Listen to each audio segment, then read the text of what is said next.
Are you focused on what happens after the deal is done? You should be.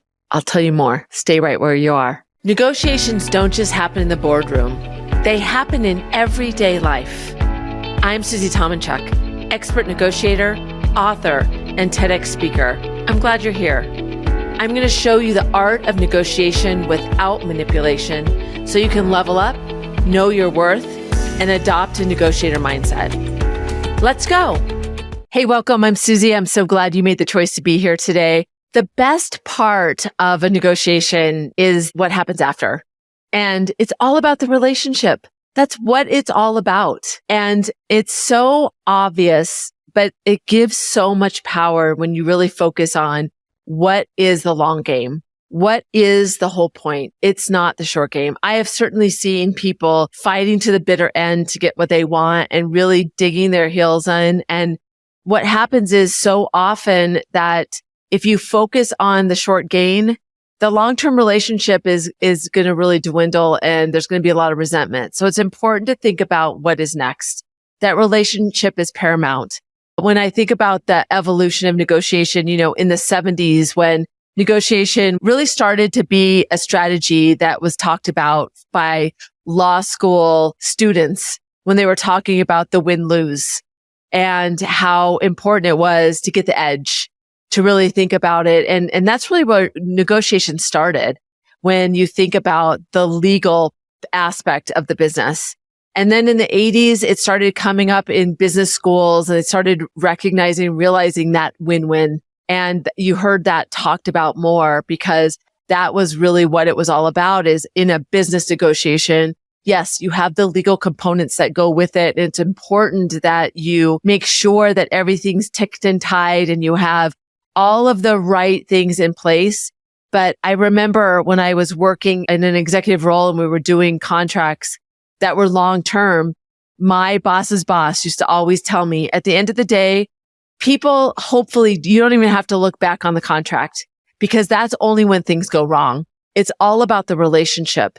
So the contract is really the safety net in case things go bad, technology fails, the relationship does go wrong and you're left, with something that you thought you had agreed on, but the other person walks away. That's why there's contracts.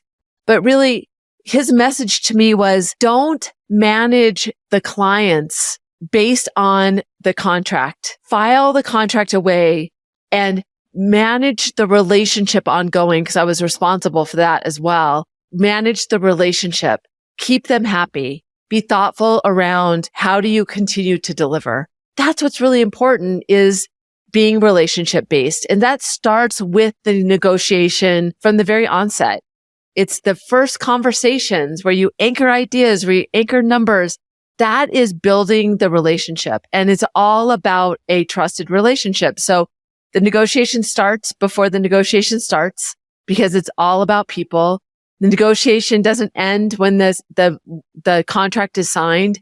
It continues on. And, Carnegie Mellon does a lot of negotiation with their PhD program.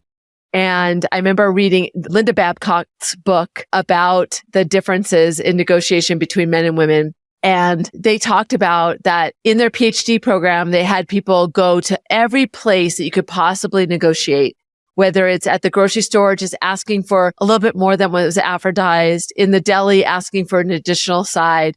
And they would challenge their students to do this every semester. And the only place that they couldn't get more than what was advertised was at the gas station. And that's just a transactional thing. The way you pump gas, it's very finite, but that was the only place. And that's because there's not a long-term relationship. And even when you think about going to a store and all those things, it's about that relationship. It's about two people. The gas station, it's between you and a mechanical thing for the most part. The only other place would be when you buy a car or selling a house. Those are the times where you don't really care about the outcome of the other party. But otherwise, it's all about the relationship. So you need to be really thoughtful about that. And I pulled some research. Harvard looked at long-term partnerships and found a 37% higher success rate in follow-up for deals and collaborations. So they were able to focus on the relationship and that built a longer term connection. And they say people are more likely to do a deal, even if it's more money, with somebody they know, like, and trust than any other factor. So it's not about the bottom line always. It's really about the relationship.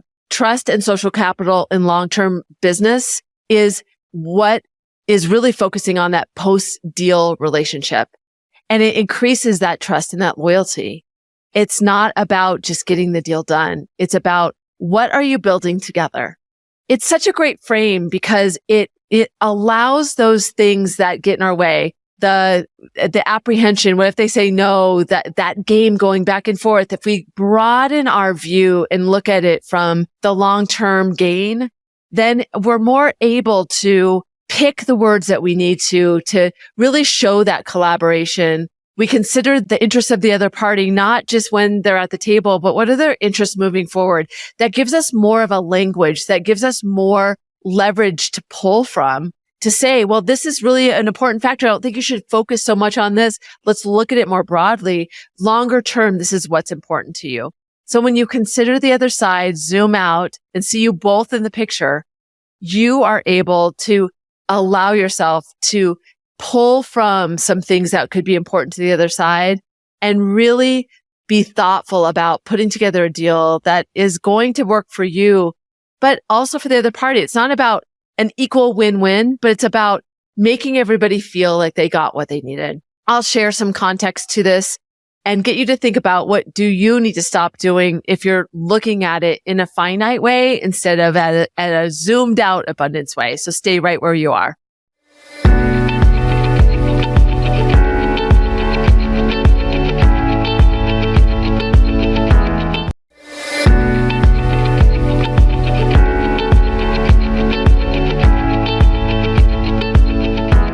A negotiator mindset is so key to approaching anything that's high stakes. So many things come to mind, so many stories that I have experienced myself. Luckily, not being that person always that looked at it only from getting the deal done perspective. But I remember negotiating with Bill, was our CEO at the time, and he would do deals with our vendors, and then he would go out of the picture. And he was really great about understanding everybody's costs of our costs and their costs. And he just knew so much about the technology, how they were going to operate it.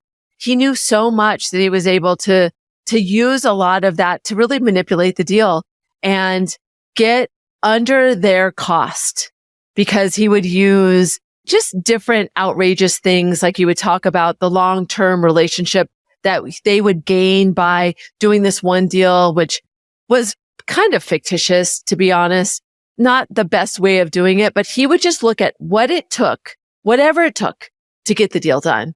And being somebody that was responsible to my group, my team had to make sure that that customer was happy, was really difficult, because I saw even the people that weren't at the table knew that the company, it wasn't a great deal for them, and they had to live with it. They had to live with the expenses that they had. They had to be really, really careful on, and they had to watch every penny. And so they were paralyzed by this short-term view of doing a negotiation and not thinking about the long-term relationship. And so they were not happy working with us. When the contract was up, they left as fast as they could. It was such a short-sighted view. And I lived through so many people that negotiated a deal. In fact, the business started seeing that was a pattern, because the salespeople were being incented to just get the deal done, get it signed out of the dotted line, and just throw it over the fence. And so finally, the operations people, the engineering, and the business people like me that had to live with it got the ear of management and said, this doesn't work. And so what happened was, then they made it so that you not only did the deal, but then you had to live with the deal that you did. And that really taught me that there's so much power in really seeing it from a bigger view, a broader view. When I would go to the negotiation table and talk to the person on the other side, I could tell them, I know this doesn't seem important to you to spend the money on this piece, but it is, and I'll tell you why.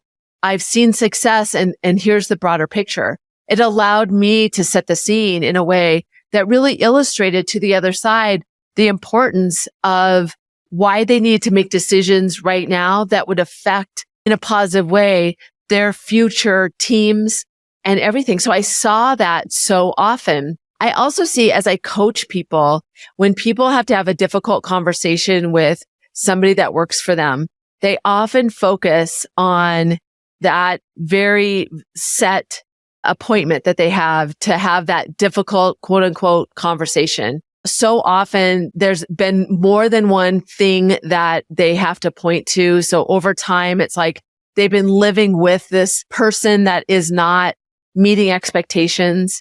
And so it's been this kind of like this shadow over them that they have to have this difficult conversation. So they get so focused on that conversation and that looking at it from a finite perspective that when I talk to them and coach them through it, when they look at it and broaden it, yes, it's going to be a difficult conversation when you go in, but it doesn't end there.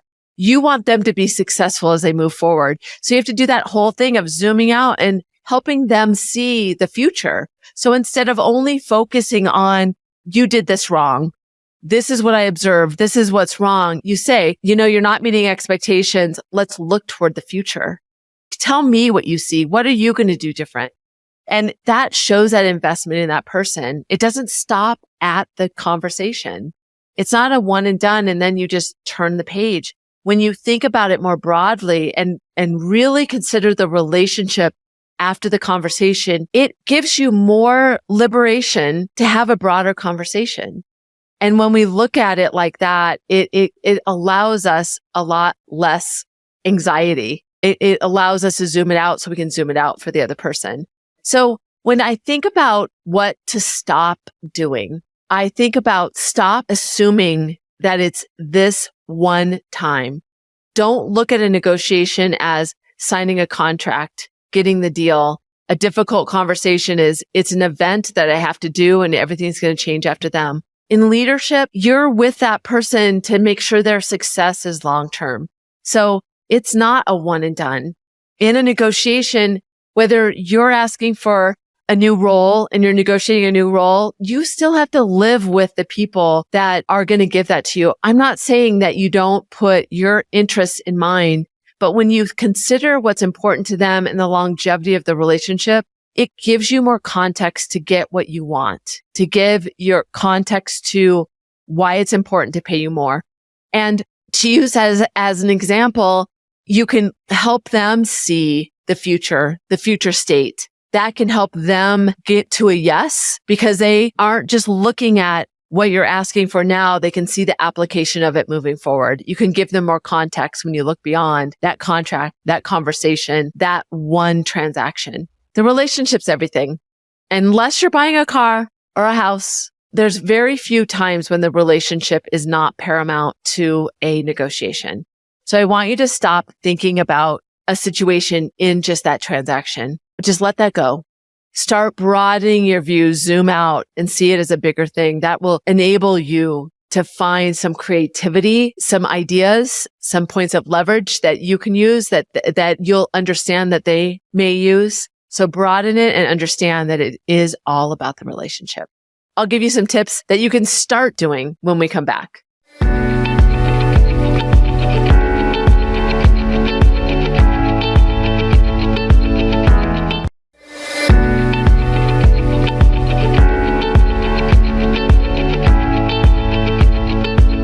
Let's jump into some tips that you can consider. So the first one is to zoom out.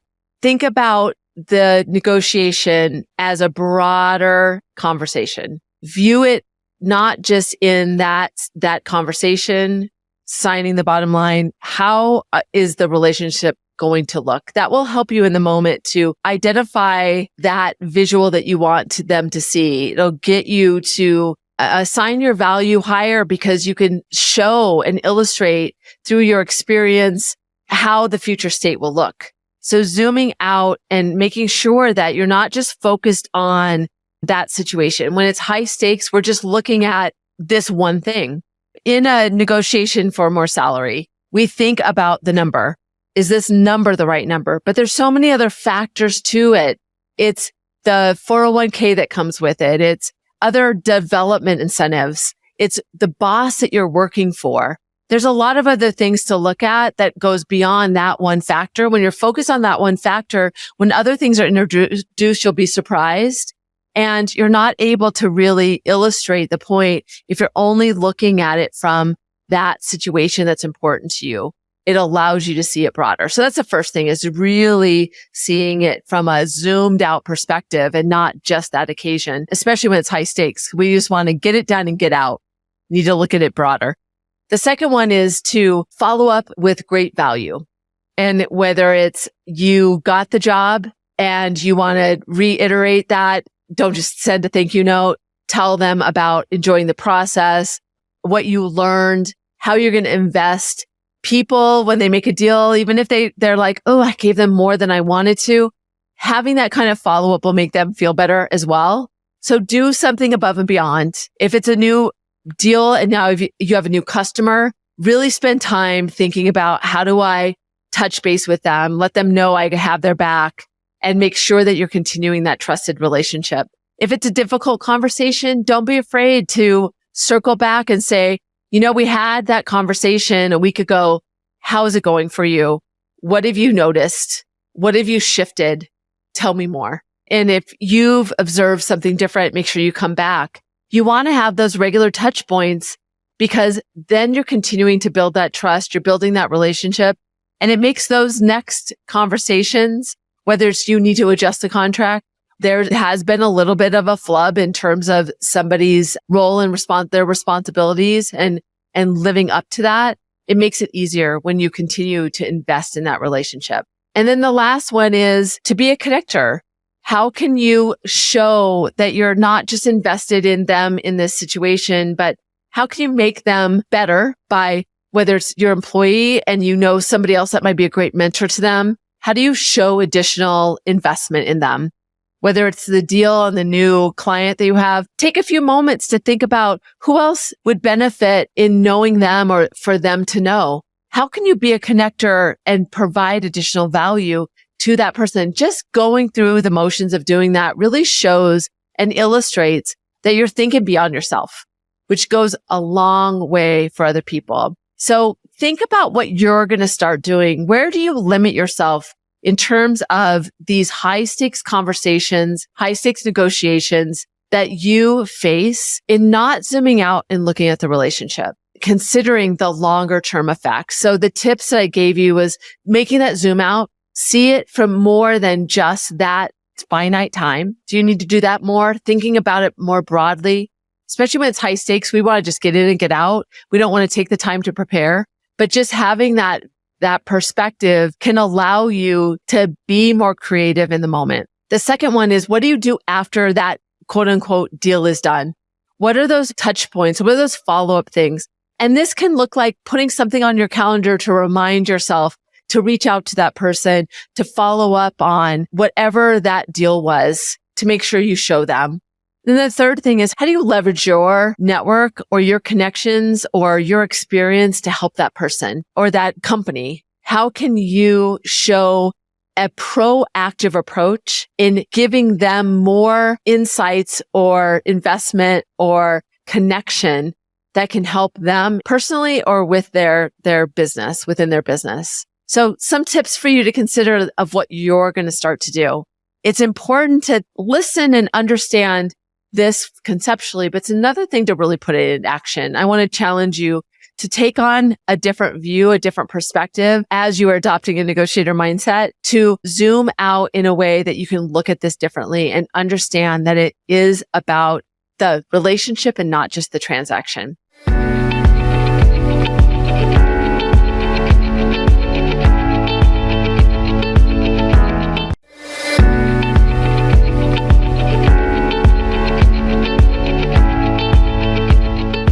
I think I made my point. It's about the relationship.